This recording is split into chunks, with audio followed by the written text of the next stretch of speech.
សាប៊ូកក់សក់និងថ្នាំដុសធ្មេញคล้ายៗប៉ះពាល់ខ្លាំងដល់សុខភាពត្រូវបានរឹបអូសនៅប្រទេសថៃ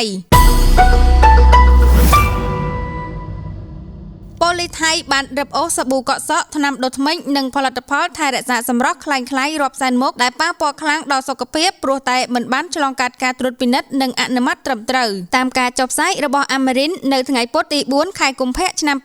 2026ការរឹបអូសនេះធ្វើឡើងនៅឃុំបានកោនៃស្រុកមឿងសមុទ្រសាខតខេត្តសមុទ្រសាខតជុំវិញករណីនេះការិយាល័យស៊ើបអង្កេតកណ្ដាលថៃ CIB បានឲ្យដឹងថាម្ចាស់ឃ្លាំងស្តុកគឺជាជនបរទេសដែលដាក់លក់ផលិតផលទាំងនេះយ៉ាងកក្រឹកក្រក្រែងតាមអនឡាញជាមួយតម្លៃថោកជាងទីផ្សារតាមការស៊ើបអង្កេតក្រុមអ្នករត់ពន្ធដែលលក់ទំនិញคล้ายៗទាំងនោះបានប្រើប្រាស់ទីតាំងស្តុកនិងចែកចាយទំនិញជាច្រើនកន្លែងផ្សេងៗគ្នាដើម្បីគេចវេសពីអាជ្ញាធរយ៉ាងណាម្ចាស់ឃ្លាំងនៅសមុទ្រសាខតត្រូវបានចាប់ខ្លួនហើយខណៈប៉ូលីសកំពុងប្រមូលភស្តុតាងនិងបញ្ជូនខ្លួនទៅអង្គភាពពាក់ព័ន្ធដើម្បីចាត់ការតាមនីតិវិធីជាបន្តទៀត